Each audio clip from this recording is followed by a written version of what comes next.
على أهل البدع والأهواء، أهل البدع العقائدية وأهل البدع السياسية. أنا أقول بيننا وبينكم السلف، بيننا وبينكم الكتب، كان فيقول البدع بيننا وبينكم. 27 untuk cetakan ini setelah membahas tentang bertingkat-tingkatnya kekuatan wahyu atau kadar beratnya wahyu, kemudian kita masuk kepada lafadz fayufsom, yaitu apa? Dihentikan, diputuskan. Qal wal fasmu huwal qata' bidunil ibanah. Al-fasm adalah pemotongan namun tanpa melakukan pemisahan, yaitu menghentikan wahyu, tapi tidaklah kemudian wahyunya dihilangkan lagi seperti sebelumnya. Sebelumnya tidak mendapatkan wahyu, kemudian wahyu dibacakan, setelah itu dihentikan dan wahyunya hilang lagi. Bukan demikian. Tetapi dihentikan dalam keadaan wahyunya sudah dihafalkan oleh Nabi dan dipahami oleh beliau sallallahu alaihi wasallam. Fa fi ikhtiyari hadzal lafadz, maka di dalam pemilihan lafaz ini, kenapa tidak dikatakan yuqta tapi yufsam?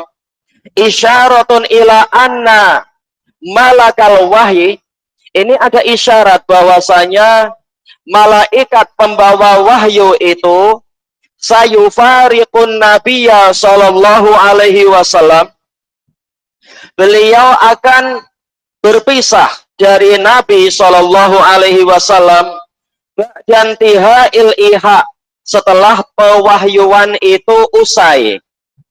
Wa fa innahu sayaudu ilaihi sallallahu alaihi wasallam, kemudian sungguh beliau akan kembali lagi kepada Nabi sallallahu alaihi wasallam litablighi wahyin akhar, untuk menyampaikan wahyu yang lain. Dalam keadaan wahyu pertama sudah dihafalkan sebagaimana di dalam lafaz itu. Apa itu? Faqat wa'aitu anhu, dalam keadaan saya telah menghafal dan memahami dari pewahyuan malaikat tadi, pembacaan wahyu yang diberikan oleh malaikat tadi. Marratan ukhra, wahyu akan datang lagi pada kali yang lain, wahyu yang berikutnya. Qala al-Imam an-Nawawi rahimahullah, qala al-ulama al-fasmu huwal qata' min ghairi ibanah. Fasm adalah pemutusan tanpa adanya pemisahan. Ibanah mestinya ada hamzah qata' di sini ya. Wa ammal qasm bil qaf, ada titik 2, fa qata'un ma'al ibanah, maka dia adalah pemutusan yang disertai dengan pemisahan. Wal infisal, sama ya, infisal, pemisahan, perpisahan. Wa ma'nal hadis, dan makna hadisnya kata Imam An-Nawawi, annal malaka yufariq, bahwasanya malaikat tadi akan meninggalkan Nabi, berpisah dengan Nabi, ala ayyaud, hanya saja beliau akan kembali lagi. Wala yufariquhu mufaraqata qati' la yaud, tidaklah malaikat itu berpisah dengan Nabi seperti perpisahan orang yang memutuskan hubungan tanpa kembali lagi. Baik, ini dilihat dari sisi malaikatnya. Kalau dilihat dari sisi wahyunya seperti yang Ana sebutkan tadi berdasarkan dohir hadisnya. Intinya lafadz fasam di sini ada hikmahnya. Kenapa tidak menggunakan lafadz yang lain? Selesai dari syarah Nawawi. Wa qala al-Hafidz Ibnu Hajar rahimahullah qauluhu fayufsamu bi fathi awalihi wa sukunil fa, yaknya di fathah. Berarti apa ini? Dengan pola maklum, bukan itu ya, bukan apa, mughayyaru shighah. Fayafsimu berarti bi fathil ya wa sukunil fa wa kasril muhmalah, iya, shad tanpa titik itu dia di kasrah, yafsimu ay yakla'u wa yatajalla ma yaghshani, yaitu akan hilang dan akan lenyap sesuatu yang meliputi saya. Ini makna yang didatangkan oleh Al-Hafidz Ibnu Hajar, dan penjelasan yang dinukilkan Imam Nawawi tentunya lebih mendalam dari sisi balaghahnya. Wa qala Al-Hafidz rahimahullah, tapi akan disebutkan secara ringkas oleh Al-Hafidz, fa dzakara bil fasm, menyebutkan dengan pola fasm, isyaratan ila annal malak faraqahu liyaud. Ini sebagai isyarat bahwasanya malaikat tadi akan meninggalkan Nabi namun untuk kembali lagi. Selesai dari Fathul Bari. Wa fihi dalilun ala quwwati hifdzi Rasulillah sallallahu alaihi wasallam. Dan di dalam hadis tadi ada dalil tentang kuatnya hafalan Rasulullah sallallahu alaihi wasallam. Wa rusukhi fahmi, dan kedalaman, yaitu dalamnya pemahaman beliau, lima yuha ilaih, untuk sesuatu yang diwahyukan kepada beliau. Dalam satu majelis beliau hafal dan paham. Memang beliau manusia, tapi tidak seperti manusia biasa. Qala Allah Ta'ala, inna alaina jam'ahu wa qur'anah. Sesungguhnya kewajiban kami adalah untuk mengumpulkan Quran tadi ke dalam jiwamu dan membacakannya kepadamu. Fa idza qara'nahu fattabi' qur'anah. Kemudian apabila kami telah selesai membacakannya kepadamu, maka ikutilah bacaannya tadi. Summa inna alaina bayanah.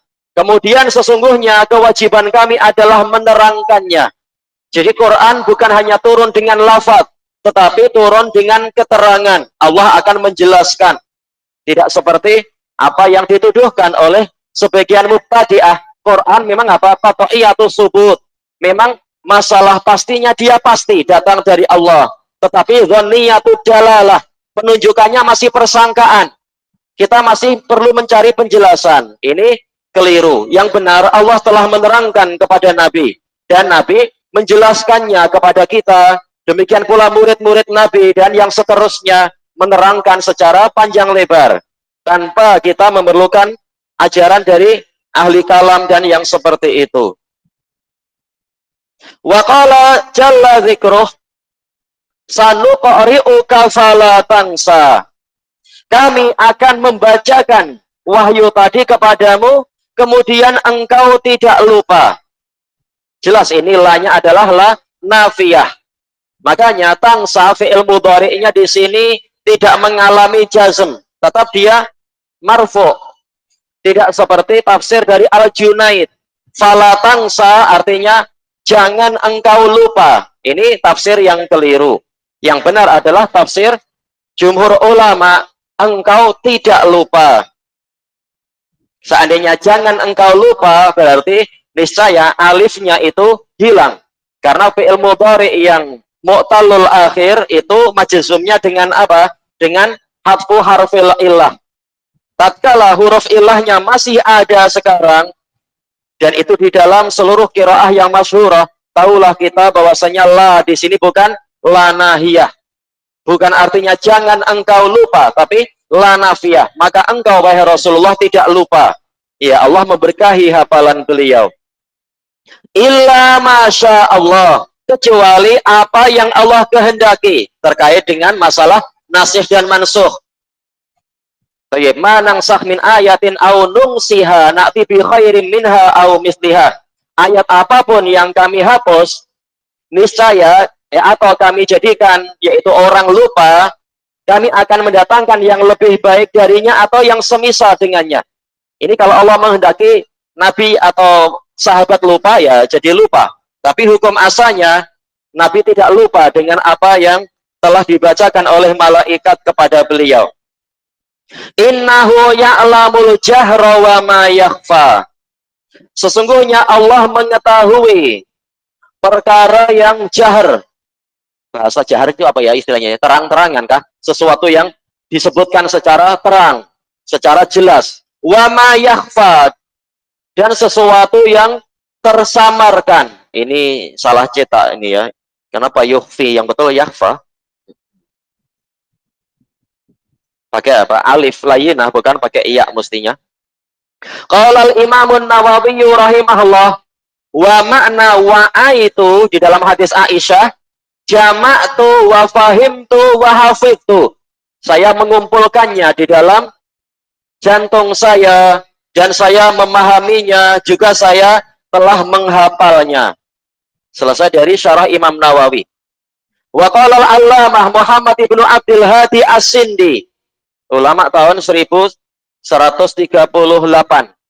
Berarti ini setelah masa siapa? Imam Sun'ani, sebelum Imam Syaukani rahimahullah. Wa qad wa'aitu anhu, dalam keadaan saya telah menghafalkannya dan memahaminya. Hafidtu an, menghafal. Saya telah menghafal dari bacaan malaikat. Ajiduhu fi qalbi maksyuban mutabayyinan. Saya mendapati wahyu tadi di dalam jantung saya dalam keadaan telah tersingkapkan dan jelas. Bilal tibasin wala iskal, tanpa ada kerancuan ataupun kerumitan. Jelas Nabi yang paling tahu tafsir Al-Quran. Tidak seperti ajaran ahlu tajhil mengatakan apa? Nabi menyampaikan wahyu dalam keadaan Nabi itu tidak tahu makna-maknanya, terutama masalah asma wa sifat. Baik, maka wajib semuanya diserahkan pada Allah. Masalah makna, kata ahlu tafwid, dan ini salah besar. Nabi paham. Baik. Selesai dari Hasyiatus Sindi Al-Nasai. Wa qauluhu sallallahu alaihi wasallam al-malak bita'rif. Baik. Alnya ini kembali kemana? Sementara dalam hadis Aisyah tidak disebutkan malaikat ini kembali malaikat yang mana? Malaikat. Maka ini dikatakan apa? Lil ahad, yaitu ahdi zihni. Jelas secara umum orang sudah tahu di benak manusia malaikat membawa wahyu. Lima arifatil mukhatabi bihadzal malak, karena orang yang diajak bicara yaitu Al-Harits bin Hisham radhiyallahu an telah mengetahui tentang siapa malaikat ini. Ma'ruf, malaikat yang datang pada Nabi Muhammad. Wahuwa malakul wahyi, beliau adalah malaikat pembawa wahyu. Wahuwa Jibril alaihi salam. Baik. Qala al-Allamatu Sindi rahimahullah, wa ta'riful malak, jangan diartikan definisi malaikat, tapi kenapa al-malak diberi al, dibuat ma'rifah? Lil ahad, karena telah diketahui. Jibril al-ma'rufu bi annahu hamilul wahyi, Jibril yang telah dikenal bahwasanya beliau adalah pembawa wahyu. Selesai dari Hasyiatus Sindi ala An-Nasai. Wa fihi jawazu nisbatil wahyi ila muballighih, dan di dalam hadis ini ada dalil tentang bolehnya menisbatkan wahyu itu kepada penyampainya.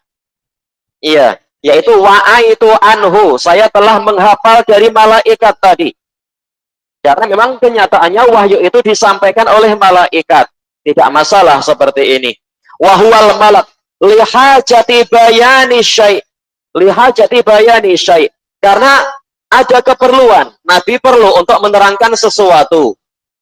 Ma'a imanina bi annahu kalamu rabbil alamin, disertai dengan keimanan kita bahwasanya wahyu tadi adalah kalam Rabbul Alamin, bukan semata-mata kalam Jibril. Jibril sekedar penyampai. Qala al-Hafidz Ibnu Hajar rahimahullah, qauluhu wa qad wa'aitu anhu ma qala, dalam keadaan saya telah menghafal darinya apa yang dia ucapkan. Ini kalamullah atau kalam Jibril? Jelas maqala kembali ke Jibril, maqalahu. Ada maf'ul bih yang terhapus sebagai robit yang kembali kepada ma al-mausulah. Nah, ini dinisbatkan kepada Jibril karena Jibril sebagai penyampai. Tetap yang disampaikan adalah kalamullah, bukan kalam makhluk. Al-qaulul ladzi ja'a bih, maksudnya adalah perkataan yang didatangkan oleh Jibril. Wa fihi isnadul wahyi ila qaulil malak, dan di dalam hadis ini ada dalil tentang bolehnya menisbatkan wahyu kepada ucapan malaikat dengan keyakinan yang telah dijelaskan tadi. Wala mu'aradata bainahu wa baina qaulihi ta'ala, dan tidak ada pertentangan antara isi hadis ini yang menisbatkan qaul kepada malaikat dengan firman Allah Ta'ala hikayatan amman qala minal kufar, dengan firman Allah Ta'ala yang menceritakan dari ucapan orang kafir yang mengatakan in hadza illa qaulul bashar, tidaklah Quran ini kecuali ucapan manusia, yang kemudian Allah menghukum dengan sebab kalimat seperti itu, sa'uslihi sakor, aku akan memasukkan dia dan membakar dia ke dalam neraka sakor karena mengatakan Quran adalah ucapan manusia. Baik, kenapa tidak ada pertentangan? Karena ini sudut pandangnya lain-lain. Hadis tadi bicara tentang penyampai, sementara Al-Quran tentang ayat yang disebutkan ini membahas tentang asal Quran itu ucapan siapa? Dia ucapan Rabbul Bashar, ucapan Allah. Li'annahum kanu yungkirunal wahyi, karena mereka orang-orang kufar Quraisy itu dahulu kala mereka mengingkari wahyu. Mereka tidak percaya adanya manusia yang menjadi rasul dari penguasa alam semesta. Wa yungkiruna maji al-malaki, dan mereka mengingkari ketibaan malaikat membawa wahyu. Baik, selesai dari Fathul Bari. Wa qauluhu sallallahu alaihi wasallam. Kemudian yang berikutnya, cara penyampaian wahyu, ya tamassalu liyal malak al-malaku rajulan. Terkadang malaikat membentuk dirinya kepada saya dalam wujud seorang lelaki. Ya tamassal, membentuk atau mewujudkan atau menampilkan. Yadharu fi misalin ghairi. Gitukah cara mengirabnya? Ataukah misali ghairi? Mungkin misalin ghairi, yaitu dia menampakkan diri dalam wujud selain dirinya sendiri. Ya tamasal misal, yaitu wujud yang tapi ghairi, selain dia sendiri, menyamar jadi seseorang. Qala al-allamatu Sindi rahimahullah, wa tamassul zuhuru syai' fi misalin ghairi. Yang namanya tamassul, ya tamassalu, adalah nampaknya sesuatu dalam bentuk selain dirinya. Iya, menyamar dengan wujud yang lain. Ini tamassala. Selesai dari Hasyiatus Sindi ala Nasa'i. Wa qauluhu sallallahu alaihi wasallam, ya tamassalu liyal malak wal malak. Nah, tayyib. Setelah tamassala telah dijelaskan, sekarang apa sih makna malak? Al malak mufradul malaikah. Ya, bukan dari malik, tapi malak memang dia malak. Jamaknya malaikah. Sebenarnya asal dari malaika adalah malak. Makanya ana sebutkan setelahnya wakil asluhu malak ala wazn maf'al. Tayyib. Jadi bukan malak terkait dengan apa? Milik dan malik, bukan, tapi ini malak dari alukah, min laka ida arsala. Wakil minal alukah wahya ar-risalah. Jadi malak artinya adalah mursal, yang diutuskan. Kemudian karena banyaknya penggunaan, hamzahnya terhapus jadi malak. Baik, makanya kalau kita lihat di kitab-kitab kamus yang agak tebal, malak jangan dicari dengan apa? Madah, mim, lam dengan kaf, jangan. Mungkin kita tak dapat, tapi apa? Hamzah, alif dengan hamzah, lam dengan kaf. Dari apa? Alukah, dari alaka. Baik. Tapi mungkin saja untuk memudahkan sebagian penulis kamus memasukkan ini juga dalam pembahasan mim. Dan sebagian yang lebih teliti bahkan memulainya dari lam, laka. Tak masalah. Baik, ini diambil dari kitab Al-Ain. Al-Mu'in ala Tafahumil Arba'in, karya Imam Ibnul Mulakin.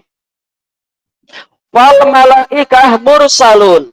Maka apabila kita sudah tahu hakikat makna malaikah, malak, tahulah kita makna malaikah adalah mursalun, makhluk yang diutuskan. Li'annahum rusulullahi ila man yasha'u min ibadih.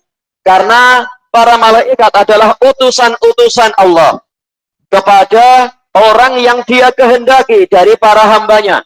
Mungkin malaikat satu diutuskan ke malaikat yang lain, atau malaikat diutuskan kepada nabi dan rasul, atau terkadang di zaman Bani Israel, malaikat terkadang datang kepada manusia biasa.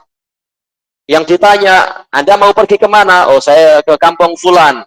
Yaitu apa? Mengunjungi dia karena Allah. Kemudian malaikat ini mengatakan, Ana rasulu rabbik, saya utusan Rabbmu, dan seterusnya itu. Jadi menunjukkan pengutusan malaikat memang beraneka ragam. Wal malaikah ibaduhul mukramun. Para malaikat adalah para hamba Allah yang dimuliakan. Al-ma'sumun al-muwakkalun, yang terpelihara dari kesalahan-kesalahan dan diserahi urusan bi ba'dil wadhaif, dengan beberapa tugas. Ya, masing-masing ada tugas. Kama qala Allah Ta'ala, alhamdulillahi fatiris samawati wal ard. Segala pujian untuk Allah, pencipta langit dan bumi. Ja'ilil malaikati rusula, yang menjadikan para malaikat itu sebagai utusan-utusan. Uli ajnihatim masna wa sulasa wa ruba. Para pemilik sayap-sayap, ada 2, ada 3, ada 4, dan seterusnya, terserah Allah Ta'ala. Baik. Pertanyaan untuk anak-anak yang apa ya, sebulan ini belum pernah menjawab malaikat Jibril sayapnya berapa? Mudahkan ya, senang. Yang belum pernah jawab dalam sebulan ada tak anak-anak? Macam baru kemarin-kemarin sudah jawab. Kakak belum? Tak apalah, bolehlah. 600. Allahumma barik, tayyib. Betul. Wa qala subhanahu anhum. Allah subhanahu berfirman, menukilkan ucapan malaikat. Bukan menukilkan ucapan malaikat, berbicara tentang malaikat. Wa qalu takhadar rahmanu walada. Orang-orang kafir mengatakan Ar-Rahman mengambil anak. Subhanahu bal ibadum mukramun. Ini bantahan. Maha suci Allah dari memiliki anak. Bahkan para malaikat yang dikatakan sebagai banatullah itu, mereka adalah para hamba yang dimuliakan. La yasbiqunahu bil qaul wa hum bi amrihi ya'malun. Mereka tidak mendahului Allah dengan perkataan. Tidak seperti apa sebagian manusia mendahului Allah dan Rasulnya, membuat bid'ah-bid'ah. Malaikat tak berani. Wa hum bi amrihi ya'malun. Sedangkan mereka melaksanakan perintah Allah. Wal adillatu ma'rufah. Dalil-dalil tentang ini telah dikenal. Yang berikutnya, wa qauluhu sallallahu alaihi wasallam rajulan. Tayyib. Yatamassala liyal malaku rajulan. Mansubun alal maf'ulil mutlaq al masdar. Iya, sebagian mengatakan masdar, tapi yang lebih teliti memang apa? Maf'ul mutlaq. Karena terkadang masdar itu belum tentu maf'ul mutlaq. Berarti maknanya apa? Rajulan misla rajul. Qala al-allamatu Sindi rahimahullah, wa rajulan nasbuhu alal masdar. Ini Sindi mengikuti gaya siapa? Ibnu Ajurum rahimahumullah. Dikatakan apa? Masdar. Jelas yang lebih tepat maf'ul mutlaq. Misla rajul, seperti seorang lelaki. Awil hal, atau boleh juga yaitu sebagai apa? Hal bitadiri hayati rajul, yaitu seperti keadaan. Hayah kan keadaan, berarti apa? Hal juga keadaan seorang lelaki. Awit tamyiz, boleh juga apa? Dengan tamyiz. Baik, untuk menjelaskan apa? Liman bahama minal ahwal, minal hayat, untuk menjelaskan keadaan yang belum jelas, nggak masalah. Intinya maf'ul mutlaq atau hal. Selesai dari Hasyiatus Sindi ala Nasai. Wa fihi dalilun ala qudratil malaikati ala tamassuli rijalan biidnillahi ta'ala. Dan di dalam hadis ini ada dalil tentang kemampuan para malaikat untuk menampilkan diri mereka seperti para lelaki dengan seizin Allah Ta'ala. Dan kekuasaan makhluk itu menunjukkan kekuasaan pemberinya, yaitu Allah Ta'ala. Qala al-Hafidz Ibnu Hajar rahimahullah, qauluhu yatamassalu liyal malaku rajulan, boleh liyal, boleh lil malaku. At-tamassul mustaqun minal misal, yang mengatakan masal, tak masalah. Yatasawwar, yaitu membentuk diri. Tentunya yatasawwar bukan hanya wajah, tapi juga apa? Bentuk badannya. Jelas malaikat badannya besar sekali, Jibril, bersayap lagi. Maka yang dirubah bukan hanya wajahnya, tetapi fisikalnya memang disesuaikan dengan bentuk manusia biasa. Makanya surah tidak selalu wajah, dia memiliki banyak makna dia itu. Walam fil malak lil ahad wa huwa Jibril, ya malaikat yang telah diketahui bersama, yaitu Jibril. Wa qad waqa'at tasrihu bihi fi riwayat Ibnu Sa'd, dan telah ada ucapan secara jelas bahwasanya maksudnya adalah malaikat Jibril di dalam riwayat Ibnu Sa'd al-muqaddam dzikruha, yang telah terdahulu penyebutannya. Wa fihi dalilun ala annal malak yatashakkalu bi syaklil bashar, dan di sini ada dalil di dalam hadis ini bahwasanya malaikat itu terkadang membentuk diri dengan bentuk manusia. Qalal mutakallimun, para ahli kalam banyak bicara tapi apa? Jahil, tidak ikut wahyu, bagaimana dia tahu? Sementara ini perkara gaib, tidak masuk ke dalamnya ra'yu. Al malaikatu ajsamun ulwiyah latifah. Para malaikat adalah jisim-jisim, badan-badan yang sifatnya itu tinggi, latifah, yang halus. Tatasakkalu ayyasaklin aradu, mereka membentuk diri dengan bentuk apapun yang mereka inginkan. Jelas kalam ahli tauhid lebih sesuai, yaitu apa? Lebih tepat, biidnillah, bukan kehendak malaikat, tapi sesuai dengan perintah Allah Ta'ala, izin Allah Ta'ala. Wa za'ama ba'dul falasifah annaha jawahiru ruhaniyah. Sebagian ahli filsafat menyatakan bahwasanya malaikat adalah jawahir, yaitu inti zat yang bersifat kerohanian. Atau dengan bahasa lain yang telah disebutkan Ibnul Qayyim, mereka mengatakan quwwatun khairiyah, yaitu sekedar kekuatan kebajikan, tidak memiliki jasad yang khusus. Sebagaimana setan itu bukan jasad khusus, tetapi quwwatun syirirah, kekuatan keburukan, kekuatan yang sangat buruk, tapi bukan betul-betul makhluk yang memiliki jisim, kata mereka. Jelas Nabi lebih tahu daripada mereka. Selesai dari Fathul Bari. Qala al-Hafidz Ibnu Hajar rahimahullah wal haq, yang benar, anna tamassulal malaki rajulan, bahwasanya kemunculan malaikat dalam bentuk lelaki, laisa ma'nahu anna zatahu inqalabat rajulan, bukanlah maknanya itu zatnya berubah menjadi seorang lelaki. Bal makna, tetapi maknanya annahu dhahara bitilka surah, dia muncul dengan bentuk tadi. Jelas masalah zatnya, ini zat yang tercipta dari cahaya, tidak seperti zat manusia yang tercipta dari tanah, kemudian tercipta dari air mani, lain, malaikat lain. Tetapi dia menampakkan diri ke hadapan Nabi atau ke hadapan sebagian sahabat dalam wujud seperti manusia. Ta'nisan liman yukhatibuh, untuk menimbulkan keakraban, kemesraan kepada orang yang dia ajak bicara. Iya, kalau datang dalam wujud asli mungkin apa? Nabi terkejut atau takut dan sebagainya. Baik. Wa zahiru aidan, yang nampak juga adalah annal qadra zaid la yazul, bahwasanya nilai lebihnya malaikat itu tidak hilang. Jelas tidak hilang. Cuma menampakkan diri sesuai dengan yang Allah perintahkan.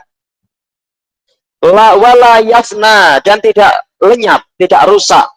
Bal yakhfa. Iya, ini harusnya pakai hamzah, pakai apa namanya? Alif layyinah, bukan ya ya. Yakhfa ala ra'i faqat, yaitu tersamarkan dari mata si pelihat semata. Kita tak mampu melihat sayap-sayapnya, tak mampu melihat wujud asalnya. Karena dia dengan perintah Allah sekarang menampakkan diri sebagai manusia. Wallahu a'lam. Selesai dari Fathul Bari. Perlu kita tambah sedikit nggak? Tambah sedikit, Jam. Wa fi dzalika raddun 'alal falasifah. Dan di dalam penjelasan tadi dan juga hadis tadi ada bantahan terhadap para ahli filsafat alladzina yaqulun, yang mana mereka mengatakan bi annal malaikata mujarradu takhayyulatil anbiya alaihimussalam, bahwasanya malaikat itu sekedar hayalan-hayalan para nabi. Na'udzubillah. Ini ucapan ahli filsafat. Wa mujarradil quwwatil khairiyatil ma'nawiyah, dan malaikat adalah sekedar kekuatan kebaikan yang bersifat maknawi. Walaisat zawatin haqiqiyah, bukan zat-zat yang hakiki, kata mereka ahli filsafat. Cuma malaikat aja belum, tapi berani merumuskan ini dan itu, tidak ikut wahyu. Kalau Imam Ibnul Qayyim rahimahullah, wafat tahun 751, berarti sebelum Imam Ibnul Wazir Al-Yamani, fi sya'nil falasifah, tentang keyakinan ahli filsafat. Wa ammal imanu bil malaikah fahum la ya'rifunal malaikah. Adapun masalah keimanan kepada para malaikat, maka para ahli filsafat mereka tak kenal malaikat. Wala yu'minuna bihim, mereka tidak beriman kepada malaikat. Mungkin mengakui ada, tetapi tidak seperti keimanan yang diperintahkan oleh Allah dan Rasul-Nya. Wa innamal malaikatu indahum, hanyalah para malaikat menurut ahli filsafat ma yatasawwaruhun nabi bizamihim fi nafsih, yaitu sesuatu yang digambarkan oleh nabi. Menurut ahli filsafat, nabi sekedar menggambarkan fi nafsih, di dalam jiwa nabi, yaitu berhayal, min askalin nuraniyah, berupa bentuk-bentuk yang bersifat nurani, yaitu nurani berarti apa ya? Spiritual. Tidak betul-betul makhluk yang ada, naik kuda, mampu membunuh orang, mampu ini mengajak bicara ini dan itu. Bukan, sekedar sesuatu yang bersifat spiritual, tidak ada wujud yang sebenar. Wahyal uqul indahum, dan bentuk-bentuk kerohanian ini adalah akal menurut mereka. Jelas malaikat memiliki akal, memiliki kecintaan, memiliki ketaatan, memiliki kebencian pada musuh Allah. Tetapi apakah malaikat itu adalah akal semata? Tak, mereka betul-betul makhluk. Makhluk yang memiliki wujud. Bukan sekedar sesuatu yang sifatnya maknawi. Akal maknawi, kalau kita ditanya, akal antum mana sih? Kita mungkin tunjuk di dada, atau yang lain tunjuk kepala. Tapi kalau di ronsen, yang mana itu? Akal yang mana? Yang di kepala otak, yang di dada adalah jantung, paru-paru. Berarti akal yang mana? Jadi akal itu adalah sesuatu yang maknawi. Sementara malaikat tadi anggap seperti itu. Padahal malaikat betul-betul makhluk yang ada. Mampu menampakkan diri, mewujudkan ini itu. Memiliki baju, memiliki apa? Seragam perang dan sebagainya. Sebagaimana dalam hadis-hadis sahih. Bukan semata-mata akal. Wahia mujarrodatun, dan malaikat ini mujarrodat, sesuatu yang kosong. Betul-betul kosong dari sesuatu apapun. Laisat dakhilal alam wala kharijah, kata ahli filsafat. Malaikat tidak di dalam alam semesta dan tidak pula di luar alam semesta. Nah, buat bingung orang. Berarti kalian beriman tidak malaikat itu ada? Nah, inilah masalahnya. Mereka mengklaim Ya, malaikat ada tapi tidak di dalam alam, tidak di luar alam. Baik, Anda pernah jumpa kah? Berani mengklaim seperti itu. Jumpa pun tidak, tapi berani menulis buku berhayal seperti itu. Inilah ahli filsafat. Wala fauqas samawat wala tahtaha. Malaikat tidak di atas langit, tidak pula di bawah langit. Walahia ashkhasun tataharrak. Dan bukan pula malaikat itu sosok-sosok yang mampu bergerak. Ini hakikatnya mereka memang tidak beriman pada malaikat. Wala tas'at, malaikat tidak mampu naik, padahal dalil banyak menyebutkan para malaikat itu naik. Wala tangzil, tidak pula para malaikat itu turun. Hakikatnya ahli filsafat kufur kepada Quran, sementara Quran menunjukkan malaikat itu turun. Wala tudabbiru syai'a, tidak mengatur sesuatu apapun, ya sekedar hayalan Nabi saja. Nauzubillah. Sementara dalil-dalil menunjukkan ada malaikat yang mengurusi awan, mengurusi hujan, mengurusi petir, mengurusi tanaman, ada yang mengurusi pengambilan ruh dan seterusnya. Wala tatakallam, malaikat itu tidak berbicara. Nauzubillah. Wala taktubu a'malal abd, malaikat tidak mencatat amalan hamba. Wala laha ihsas, malaikat tidak memiliki perasaan. Baik, jumpa aja belum, sudah sok tahu seperti ini para ahli filsafat. Wala harakatunil batah, malaikat sama sekali tidak punya gerakan. Ini sekedar spiritual yang dihayalkan para nabi, kata mereka. Wala tantaqilu min makanin ila makan, malaikat tidak berpindah dari suatu tempat ke tempat lain. Wala tasufu inda rabbiha, malaikat tidak berbaris-baris di hadapan Rabbnya. Wala tusolli, malaikat itu tidak sholat. Iya, dia sekitar maknawi. Wala laha tasarrufun fi amril alamil batah, malaikat tidak memiliki pengaturan tentang urusan alam semesta sama sekali. Inilah keyakinan ahli filsafat.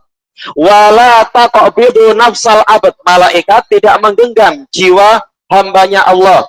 Wala taktubu rizqah, malaikat tidak mencatat rezeki hamba. Wa ajalah wa amalah, ajalnya, amalannya. Wala anil yamini wala anis shimali qa'id, malaikat tidak duduk di kanan dan kiri hamba. Kullu hadza la haqiqata lahu indahumil batah. Indahumul batah. Ini semua memang tidak ada hakikatnya menurut mereka sama sekali. Wa rubbama taqarraba ba'dhum ilal Islam. Terkadang sebagian ahli filsafat mendekat kepada Islam. Ya, dicari apa namanya itu, sinkronisasi, paling tak biar lebih bernafaskan keislaman. Faqal, sebagian ahli filsafat mengatakan al malaikah hiya al quwal khairah. Tertulis demikian ya. Boleh jadi quwa khairiyah, atau boleh jadi ini yaknya ditasdid. Al quwa al khairah. Iya, kekuatan yang baik. Al fadilah, yang utama. Al-latifil abad, yang ada di dalam jiwa hamba. Jadi malaikat tidak betul-betul ada, hanya saja dia adalah ungkapan dari kekuatan kebaikan di dalam jiwa hamba, kata orang yang ahli filsafat yang sok islami. Wasyayatin, sedangkan setan hiyal quwasyirrirah, kekuatan yang sangat jahat, ar-radi'ah, yang buruk. Tapi tidak betul-betul ada setan itu. Cuma ini kekuatan manusia, sisi buruknya manusia, kata mereka. Padahal jumpa saja belum. Mungkin kalau jumpa malaikat belum, jumpa iblis, jumpa setan mungkin kan. Didatangi setan, karena setan memang terkadang datang kepada orang-orang kafir, menampakkan diri ini itu. Hadza idza taqarrabu ilal Islam wa ilar Rasul. Ini ucapan mereka jika mereka mendekat kepada Islam dan kepada Rasul, agar kekufuran tadi sedikit lebih hijau, sedikit lebih islami, padahal tidak seperti ajaran Allah dan Rasulnya. Selesai dari Ighasatul Lahfan, punya Ibnul Qayyim. Ilahuna wallahu a'lam. Subhanakallahumma wa bihamdika la ilaha illa anta astaghfiruka wa atubu ilaik. Walhamdulillahi rabbil alamin. Jazakumullah khairan.